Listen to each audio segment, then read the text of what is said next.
the sheer volume of passenger vehicles flooding Indian logistics lots right now. In the first quarter of 2026, domestic auto production is surging at a massive scale. This chart tracks total model launches against average vehicle pricing. While market entries remain steady, the average launch price plummeted by 55%, dropping from 104 lakh down to 46 lakh rupees. Yet total model launches increased to 39. The industry isn't slowing down. A drop of this magnitude cannot be explained by seasonal discounts or inventory clearing. It reflects a strategic shift in the launch portfolio, prioritizing lower-priced vehicles to capture high sales volumes. This data signals a movement toward volume-driven growth. The core manufacturers have shifted from luxury-heavy strategies to reclaiming mass-market accessibility. For automotive strategists, the stakes of this price correction are severe. Continuing to allocate capital into shrinking premium tiers risks missing the emerging momentum in lower segments. Instead, product planners are rapidly shifting their target demographics. They are reevaluating portfolios to capture the broadest possible base of the Indian rail class. This 2026 strategy relies on three specific pillars: highly accessible vehicle pricing, extreme concentration among key players, and democratizing premium vehicle specifications. The aggregate data reveals a calculated decision. The industry is trading prestige profit margins for absolute unit volume. To understand how this transition is happening, we have to look at who is actually driving the market. On paper, the ecosystem appears to be expanding, with the number of active manufacturers rising from 17 to 19 this quarter. This tree map reveals Q1 market concentration. Despite more active OEMs, momentum is driven by Tata, Hyundai, Kia, and Mahindra. With 19 combined models, they represent half of all total launches, focusing strictly on the sub-30 lakh core bracket. The structural dominance of these four companies stands in stark contrast to the rest of the ecosystem. The remaining 50% of launches is scattered across 15 different manufacturers, a long-tail group largely consisting of luxury brands like Mercedes-Benz, Audi, and Renault. These players are currently operating on low-volume, single-model releases, rather than actively competing for macro market share. While 19 names appear on the roster, the quarter's strategic direction was set by just 4 core companies. Slashing prices usually means stripping out features, yet the Q1 data presents a paradox. As the average launch price halved, baseline vehicle specifications dramatically improved. Advanced driver assistance systems and premium connectivity are no longer restricted to luxury tiers. They are now a requirement to compete in the mass market. This spider chart compares 2025 and 2026 vehicle specifications. Safety and connectivity vectors expand outward, representing an 11 to 12% increase.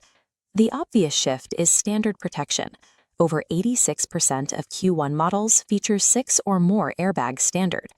Manufacturers are also bringing sophisticated digital collision avoidance down into highly accessible price brackets.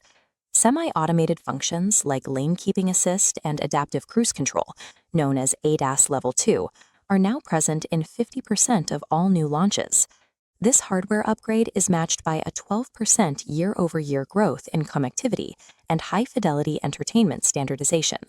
Manufacturers are engineering the modern mass-market car as a mobile digital hub.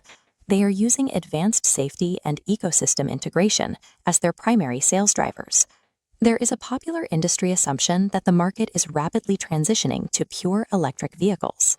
The raw powertrain data provides a more nuanced view.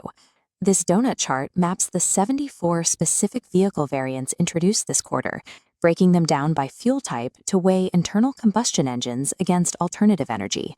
Traditional internal combustion engines dominate the pipeline. Petrol is the unquestioned baseline, representing 48 variants, nearly 65% of launches. Diesel maintains 19% relevance, used primarily by volume leaders. Meanwhile, electric vehicles command a steady 13.5% share, accounting for 10 variants. This data indicates electric drivetrains are being integrated into portfolios on a parallel track. They are complementing internal combustion lineups, not abruptly replacing them. Compressed natural gas powertrains remain limited to specific applications, representing less than 3% of the quarter's launches. While development into electric mobility continues, the immediate competition for the 2026 volume market is anchored to traditional, highly optimized internal combustion platforms. When we combine the pricing shift, the standardization of ADAS, and the dominance of internal combustion engines, a definitive engineering blueprint emerges for the rest of 2026. To capture the sub 100 lakh segment, manufacturers are prioritizing deep penetration, offering feature-dense vehicles at scale. Furthermore, the electric vehicle rollout will maintain its parallel track to avoid destabilizing the profitable internal combustion baseline that funds current operations. Success in 2026 requires manufacturers to master a specific engineering balance, packaging complex digital technology into affordable architectures without breaking unit economics. Moving forward, expect the Big Four to aggressively solidify their grip over the sub 30 lakh market. The 15 long-tail luxury manufacturers will face pressure to justify their premium pricing. As mass-market vehicles close the technological gap in safety and automation, the incentive for prestige decreases. For market strategists, the directive is clear. Capital allocation must follow the mass-market volume data, prioritizing scalable platforms over low-volume niche projects.